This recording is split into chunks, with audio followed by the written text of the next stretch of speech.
What would happen if I told you that hospitals at night hide secrets that go far beyond medical care? That there are rooms where time stops and shadows come to life? What I am about to tell you happened a few years ago, when I was just a pharmacy intern, full of ambition and completely ignorant of what really lurked in the dark corridors of that place. This story forever changed my perception of what we consider safe, about closed spaces, and about that thin line that separates sleep from the most terrifying nightmare. It all began during my third year of pharmacy training, when I was assigned the dreaded night shifts in the emergency room. At first, I must admit I was excited. My supervisor had told me that nights were where you really learned the trade, where you saw cases you would never forget, where you mastered intravenous injections and the most complex emergency protocols.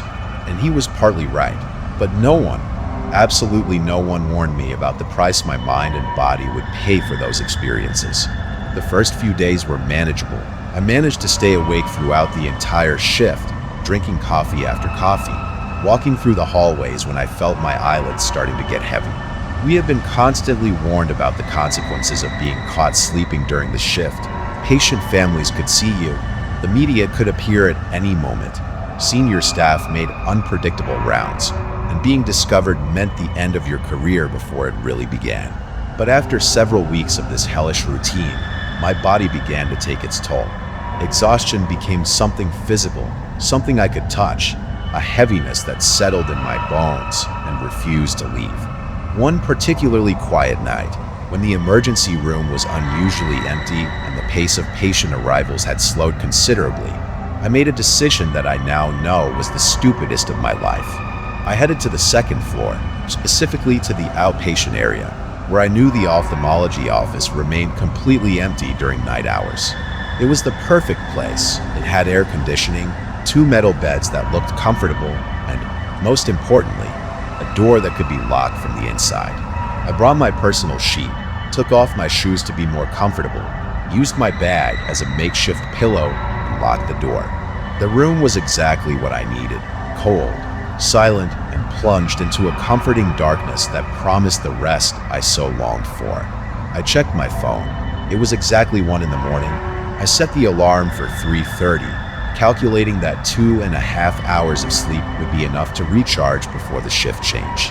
I lay down on one of the beds and started checking some videos on social media, laughing quietly in the darkness, finally feeling like I could relax after weeks of constant tension.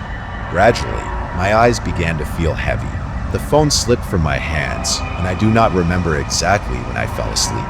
But what happened next did not feel like sleeping at all. It was something completely different, something that defies all logic and reason. I opened my eyes and immediately knew something was terribly wrong.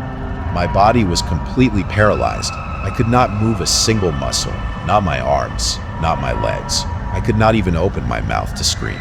I was completely conscious. My mind was functioning with total clarity, but my body had become a prison of immobile flesh. My heart began to beat uncontrollably, pumping adrenaline through my veins as I desperately tried to understand what was happening to me. Then I heard them, sounds that should not have been there, sounds that came from inside the room, not from the outside hallway. Soft and deliberate footsteps, as if someone barefoot was walking slowly on the cold floor. But that was impossible. I had locked the door. I had verified that I was completely alone before lying down. Then I heard breathing that was definitely not mine, deep and rhythmic, as if something was breathing right next to me. The whispers began shortly after, voices that seemed to come from different directions, some near my right ear, others from the left, all speaking in a language I could not understand, but which sounded ancient, primordial, as if they were words that existed before the hospital was built, before that land was inhabited. I wanted to scream with all my might. I wanted to get up and run away from there, but my body simply did not respond. I felt as if something invisible was sitting on my chest, pressing with a weight that made it difficult to breathe. The feeling of being watched became overwhelming, as if multiple pairs of eyes were examining me from the darkness, studying me, evaluating me. Throughout this time, my rational mind tried to find explanations. Maybe it was a hallucination from exhaustion. Maybe someone was cleaning in the hallways and the sounds were filtering in somehow. But deep in my being, I knew this was different. I knew there was something in that room with me, something that should not exist. The presence became more intense. I could feel something approaching closer to the bed. The whispers became more urgent, more insistent, as if they were trying to communicate something important but terrible to me. My peripheral vision caught movements in the corners of the room, shadows that moved impossibly, shapes that seemed to materialize and vanish in the darkness. Then, as if it were a miracle, my alarm sounded. The shrill sound cut through the thick air, and I immediately regained control of my body. The sound stopped abruptly.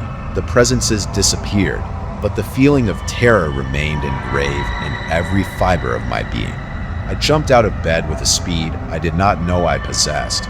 My heart was beating so hard I thought it would jump out of my chest. I did not stop to pick up anything. I left everything behind. My shoes, my bag, the sheet, everything I had brought stayed in that cursed room. I ran down the stairs only in socks, not caring who might see me or what they thought of my condition. I arrived at the emergency room sweating and trembling. I made up an excuse about feeling sick, but the truth was that I was terrified to the bone. I never returned to that room. I never took a night shift again, and every time I pass near that area of the hospital during the day, I feel a chill that runs down my spine. Sometimes, when I try to sleep in my own bed, in the safety of my home, I can still hear those whispers. I can still feel that presence watching me from the shadows. What terrifies me most is not what I experienced that night, but the absolute certainty that I was never really alone in that room, that something else inhabited that space, something that has been there long before I arrived, and will continue to be there long after I am gone. If this story has given you goosebumps, do not forget to like this video. Subscribe to the channel for more stories that will challenge your perception of reality, and leave me a comment telling me what you thought of this experience.